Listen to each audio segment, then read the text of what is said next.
I was born fighting for freedom, and I will die fighting for freedom. But this time, freedom includes me. First thing I realized was that therapy wasn't a luxury.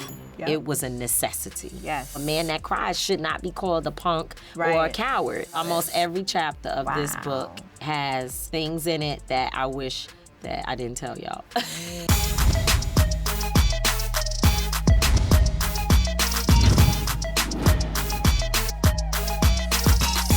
All right, y'all, we're back with another episode of BET Talks. I'm your host, Mia Bell, and I am so happy and honored to be able to sit with and learn from, social justice leader, movement strategist, mother to the community and her own. We're here to celebrate her memoir, I Live to Tell the Story, Tamika D. Mallory. What's up, Mia? Hey, sis. Hey, thank you for having me today. Of course. You know, I'm a so grandmother, happy to be too. here. We can't believe it. Yes. When we mentioned that earlier, shouts to Val, who's on the team, he was like, grandmother, where?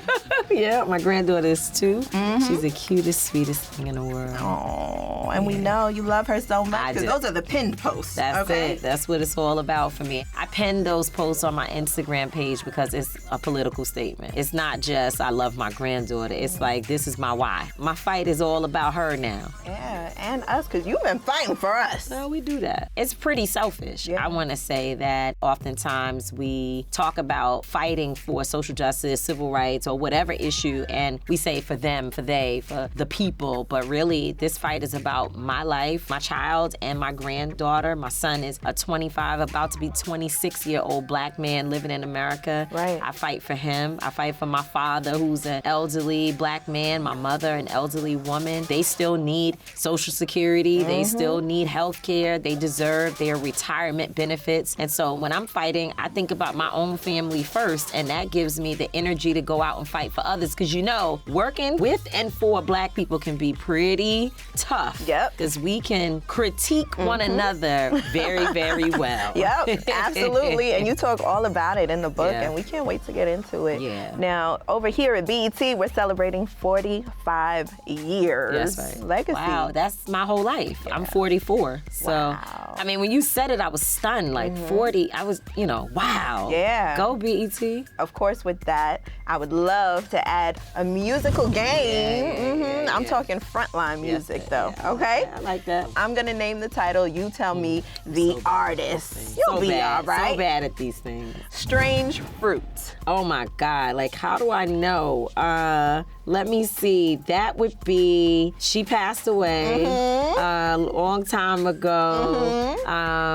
Don't tell me. Damn. I was gonna help you. Don't help. Okay, give me a first letter. B. Yeah, I can't, you gotta tell me. Billie That's Holiday. right, but I knew she passed away. I could see her, but Billie Holiday. I'm so bad At games? Games. So am I, and you're a Virgo. Yeah, We no, not- I'm a Gemini. You're a Gemini? Yeah, that's something, somebody wrote that stuff on the internet about You're my not birthday. really a Virgo? No, child, my birthday's in June, as June can be. June what? June 8th.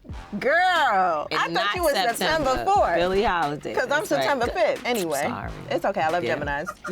I love Geminis. I could be September 4th for today. Today. Just All right. yeah. Okay, all good. right. Let's try the next one. See if it works. All right, Gemini. we go. What about What's Going On? Marvin Gaye. For There sure. we go. For sure. And of course, All Right.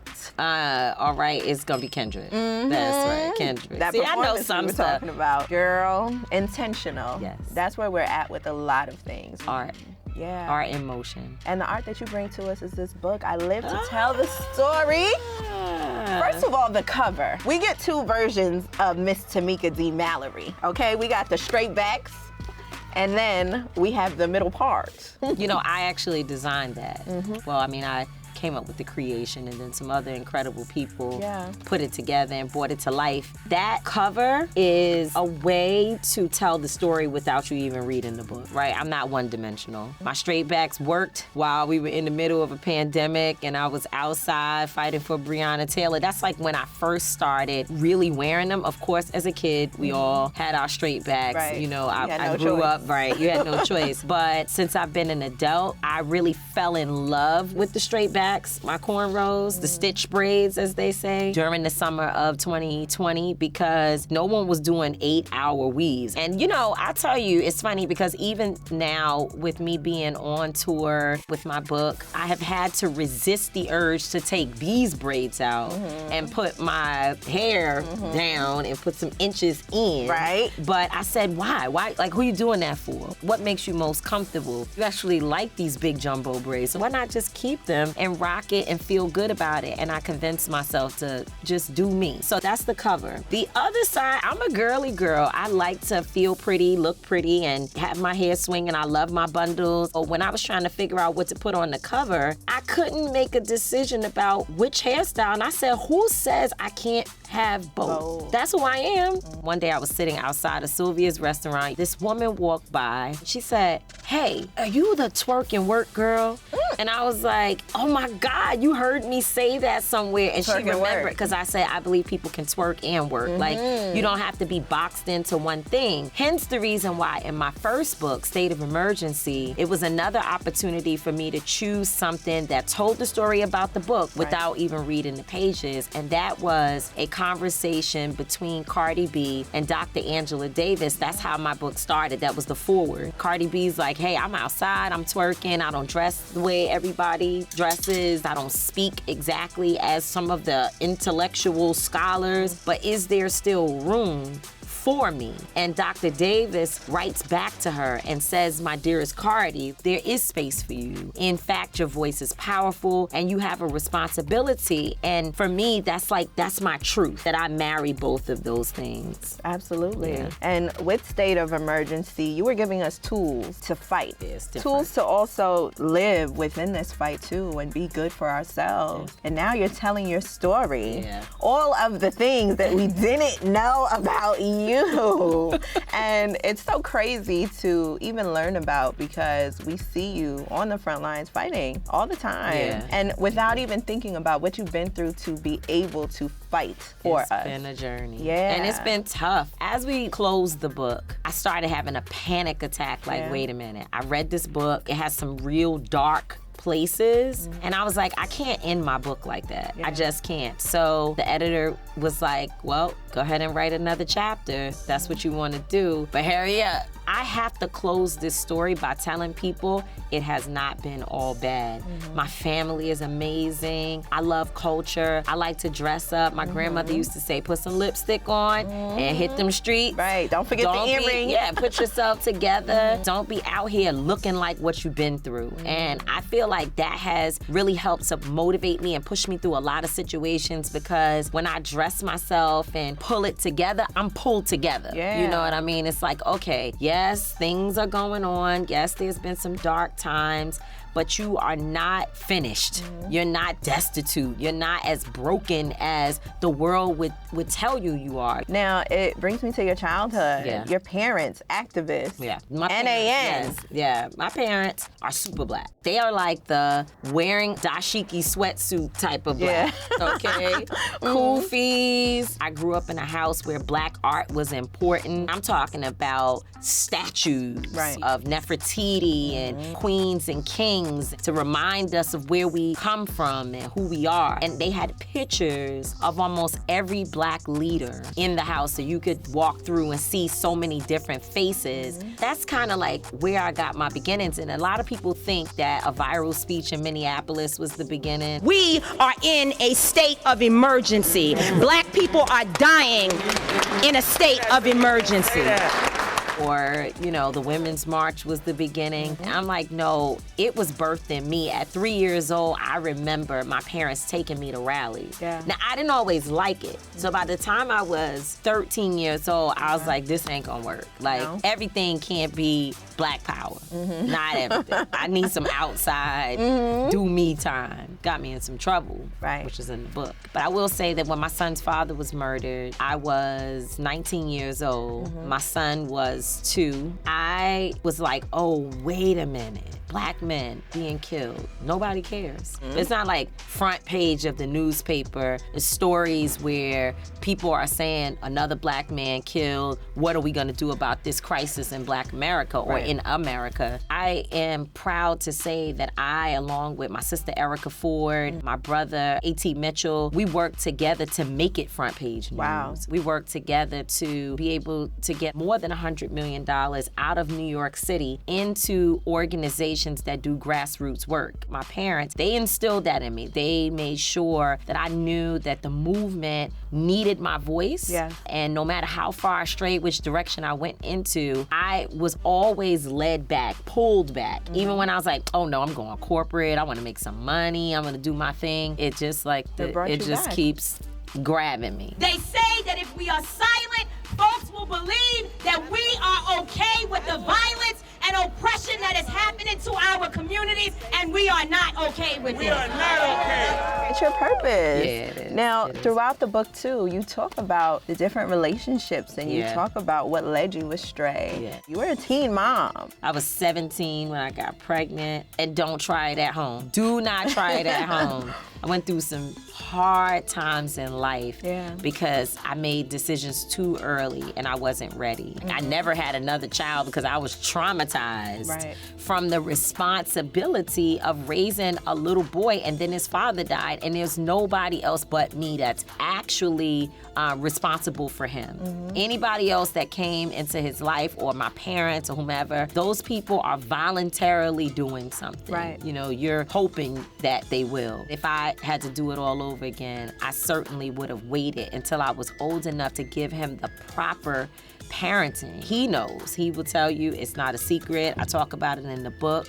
He struggled a lot because I started my career as he was becoming, you know, a teenager who needed much more time with me. Right. It's not that he didn't have love from me. It's not that he ever thought he wasn't loved. It's not that he lacked for anything. He had everything that he needed and more, but he really needed me to just be present. But it was the beginning of my career, so I was budding as he was budding. We've been through some really tough times and some tough conversations and just some moments that hurt both of us a lot. That separation, that feeling, it never really goes away. Right. You know, even if he is able to put it behind him, there are times when it comes back up because I can see where the holes are. Did you have any moments when you were writing the book where you got emotional or felt like you could not keep going? Several. What chapter? Several. Tell us about Almost it. every chapter of this Wow. book has things in it that I wish that I didn't tell y'all. If I could take the whole book back, I would. Oh my I'm like, God. Those are real feelings. No, though. for real. It was so tough to get through talking about being a teenage girl, and 4 boys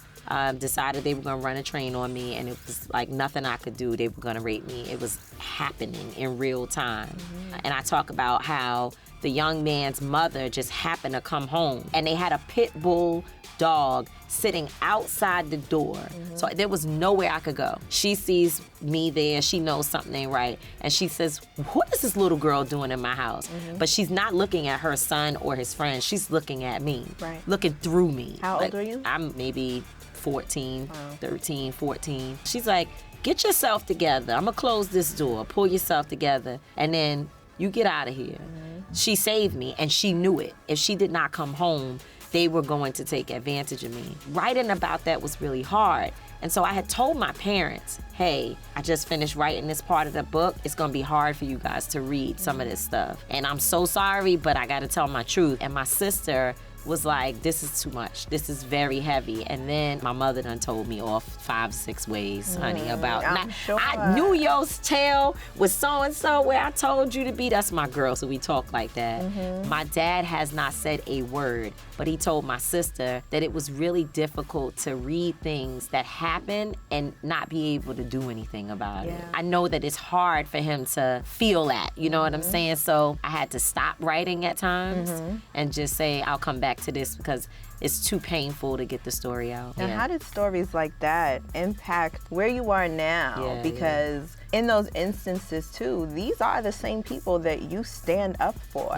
So I'm sure that you have come to learn where that trauma has come from, not only for yourself, but for them as well. Well, you gotta unlearn behaviors. And I think the culture, especially back in the 90s, said that men could just take advantage of women, right? Like you were nothing more than an object. And the music said it, and just like everywhere, the videos, the movies, and even the way in which men and women, but men particularly, raise their sons. It's like if a boy has 3 girlfriends at 8 years old, the whole household is like, yay, look at you, go ahead. But if the little girl even says a boy likes her, or that she likes a boy, she's fast, you know, and there sometimes has to be a hard shift. And we are witnessing that. We have witnessed a very hard shift away from that type of culture. There is something happening across this country. People are waking up. People are fighting locally all over this country. Don't let them tell you that we are not winning.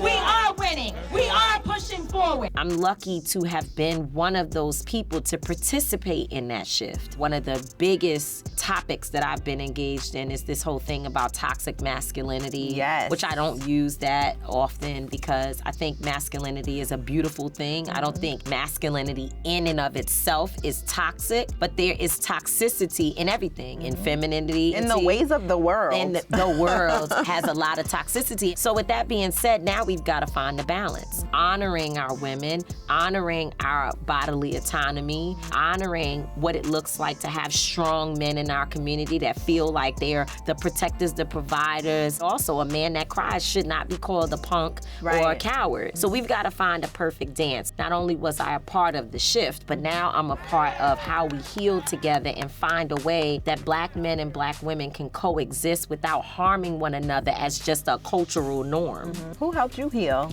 And how did you get through those moments? It's a process. I'm still healing. In 2019, I went to rehab for taking prescription pills, 20 to 30 pills a day. A day? That's how bad my addiction got before I got help. I want to make sure that I thank Jason Williams, the NBA All-Star, for helping me to get help. My sister, Rachel Nordlinger, was there to help take me and check me into rehab and work with me. That process put me on a path towards healing because the first thing I realized was that therapy wasn't a luxury. It was a necessity. I take therapy seriously, and my therapist, who is a psychiatrist, not a psychologist, but he's a psychiatrist, which means he helps to regulate me, regulating anxiety through medication. Allowing the theys in my head. I always tell people, identify your they. You know, the theys in my head is telling me you didn't even look cute, look at your edges wasn't right. The whole thing, getting my anxiety under control has included some natural stuff, but some people need medicine. And take it. If you need it, take it on time, take it as prescribed, don't take more than you're supposed to, because it has helped me so much. You can see the difference. People who work with me, they can tell, like if I just don't take my medicine in the morning, now all day long, people who work close with me, they're like, did you take your medicine? You straight? Like, you bugging. Because I'm doing too much, right? I'm just not my best self.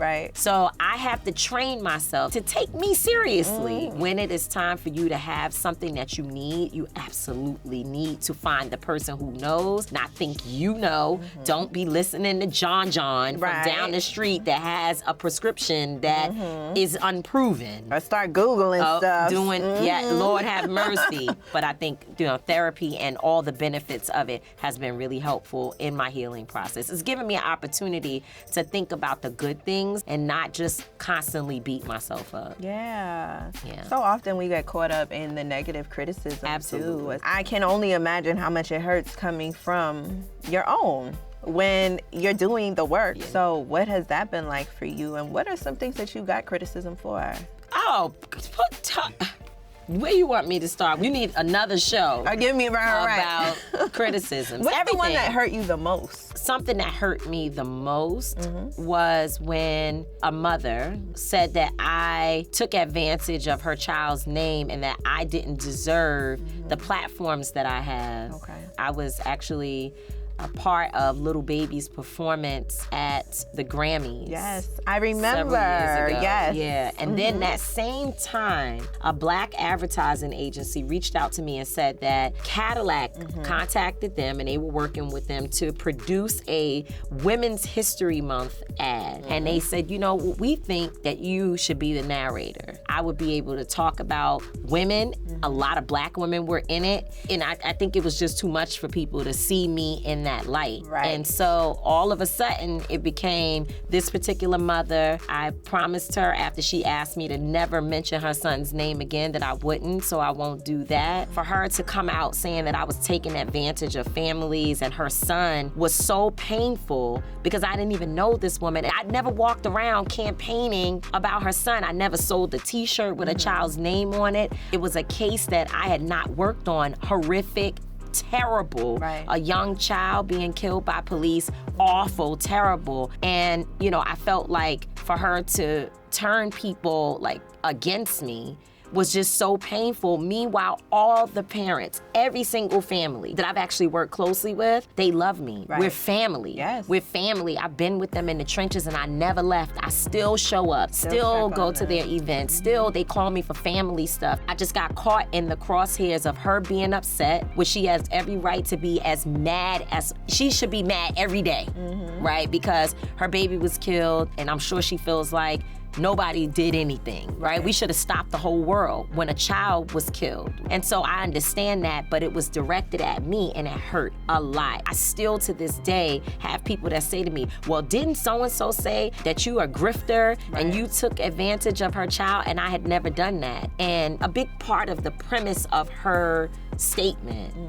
was, why are you on these platforms and not the families? Like, why are you there? Well, damn it, I've worked hard. I've given my entire life to this movement. Every day, walking this walk and being out there with families, I deserve to be standing in my power in these moments and lifting families, lifting the stories, challenging the government, because that's what I did. I wasn't on there like, you know, doing, you know, I was on there making a statement. And so it hurt a lot. It's something that, you know, I walk with, and later on she reached out to me like, oh, you know, maybe we can work together on something. I'm gonna be honest, I'm not interested. Like, until you apologize to me, I'm just not gonna just move on like it didn't happen, because it did. It hurt me in a lot of places, and it also impacted me from a business perspective. Yes. You know. A story that you also live to tell. Now, what would you say the legacy is from this book and that you want people to really hold on to after reading? So there's a quote in the book. It really kind of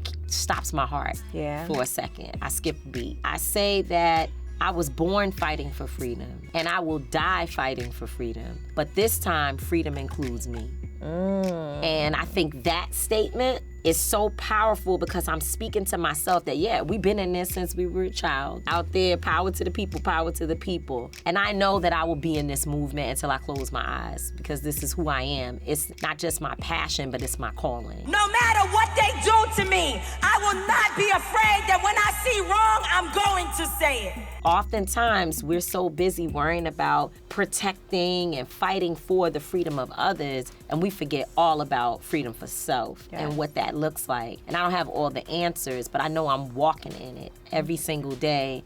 That when I feel like I'm getting to that place where I'm about to break, like it's too much. Now we got a president that is a very dangerous man, who is the second chair, because the first chair is an even more very, very wealthy man in Elon Musk. I know people are all stressed out, and that makes me feel bad, because I feel like maybe I didn't do enough. Like maybe we didn't knock on enough doors. We knocked on doors every single day. We damn near killed ourselves out there. I'm just encouraging everybody to get their ass out, get to the polls live early, because you know it's going to be a crowded on election day.